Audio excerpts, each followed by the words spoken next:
تھی تو آج بے روزگاری بڑھ رہی ہے. 50 سال کے بعد سب سے زیادہ مہنگائی ہے.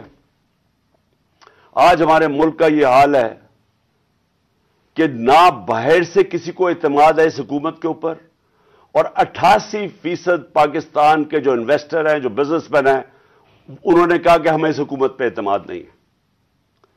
تو میرا سوال میرے 2 سوال ہیں آج. پہلا تو سوال یہ ہے کہ جب باہر سے پیسہ ہی نہیں آ رہا اور ہم نے اپنے قرضے کی قسطیں واپس کرنی ہیں ڈالرز میں, ہم نے جو بجلی کے کانٹریکٹ سائن کیے ہوئے ہیں وہ ڈالرز میں کیے ہوئے ہیں, جو کیپیسٹی پیمنٹ ہے چاہے بجلی استعمال کریں یا نہ کریں, یہ جو پچھلی حکومت نے سائن کیا ہے وہ ڈالرز میں کیے ہوئے ہیں, ڈالرز میں پیسے دینے ہیں. تو جب ڈالرز آ ہی نہیں رہے پاکستان میں اور کم ہو گئے آنا, قرضے ہمارے بڑھتے جا رہے ہیں, تو آگے پاکستان کیسے آگے چلے گا؟ ایک ہی امید لگائی ہوئی ہے انہوں نے کہ کسی نہ کسی طرح جا کے چائنا کے پیر پکڑے یا ہم IMF کے پڑے کہ ہمیں وہ پیسے دے دیں. لیکن وہ تو کینسر کا علاج ڈسپلن سے ہے, وہ تو تھوڑی دیر آرام آئے گا پھر قرضے تو بڑھتے جا رہے ہیں. طریقہ صرف ایک تھا جو ہم نے کوشش کی کہ ملک کی دولت میں اضافہ ہو.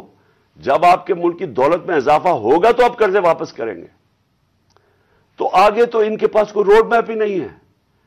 ہم اگر یہ بڑا اچھا انہوں نے ہماری معیشت کو سنبھالا ہوتا تو ہم آرام سے ان کے ساتھ کہتے چلے ٹھیک ہے اپنا ٹائم پورا کر لیں. لیکن ملک تو نیچے جا رہا ہے, ہر چیز نیچے جا رہی ہے ملک میں, اور مجھے خوف ہے کہ یہ ڈیفالٹ کی طرف جا رہا ہے.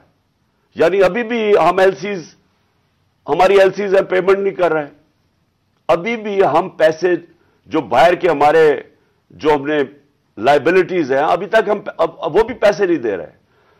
تو سوال یہ ہے کہ ان کے پاس کیا روڈ میپ ہے؟ کوئی روڈ میپ نہیں ہے. یہ صرف ایک چیز یہ چاہتے ہیں کہ کسی نہ کسی طرح الیکشن کو ڈیلے کریں. اس لیے نہیں کہ انہوں نے معیشت کو اٹھا دینا ہے, یہ اس لیے ڈیلے کرنا چاہتے ہیں کہ یہ خوف زدہ ہیں الیکشن سے. ان کو ڈر لگا ہوا ہے کہ جب بھی الیکشن ہوں گے انہوں نے ہار جانا ہے, تو اپنے آپ کو بچانے کے لیے یہ ملک کو تباہ کر رہے ہیں.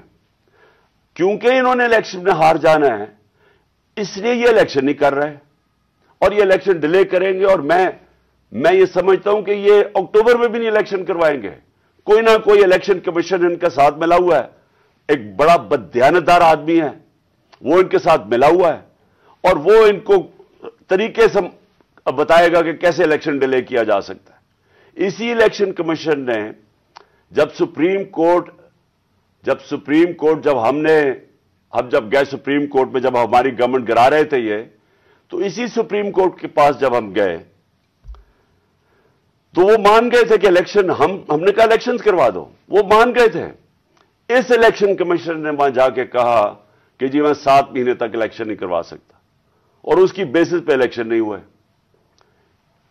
پاکستان کا آئین کہتا ہے کہ الیکشن کمیشن کو سارا وقت تیار ہونا چاہیے 90 دن میں الیکشن کروانا, اور میں یہ سمجھتا ہوں کہ یہ پوری کوشش کرے گا ان کے ساتھ مل کے کہ کسی نہ کسی طرح یہ الیکشن کھینچے. ان کو کوئی پاکستان کی فکر نہیں ہے کیونکہ ان کے پیسے باہر پڑے ہوئے ہیں, روپیہ گرتا ہے ان کے پیسے ڈالر میں, ان کی دولت میں اضافہ ہوتا ہے. ان کو کوئی فکر نہیں ہے کہ اگر ملک نیچے جاتا ہے تو انہوں نے تو پھر باہر چلے جانا ہے. یہ تو ہمیشہ جب مشکل آتی ہے ان کے اوپر کوئی کیسز ہوتے ہیں باہر بھاگ جاتے ہیں. لیکن میرا جو سوال ہے کہ کون ذمہ دار تھا اس کا؟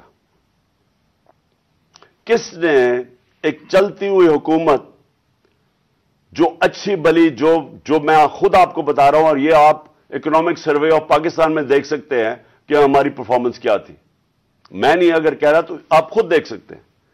اس حکومت کو سازش کر کے, بیرونی سازش کا حصہ بن کے کون ذمہ دار تھا اس کا؟ اس کا ایک آدمی ذمہ دار ہے, اس کا نام ہے جنرل باجوہ. میں اس کے خلاف اس لیے نہیں بات کرتا تھا, آرمی چیف تھے. آرمی چیف کے خلاف آپ کیوں نہیں بات کر سکتے؟ کیونکہ فوج کے اوپر فوج کو برا نام نہ آئے. ہم سب سمجھتے ہیں کہ اس ملک کو، جو میری طرح کے لوگ، آزاد ذہن کے لوگ ہیں، ہم تو اپنی فوج کو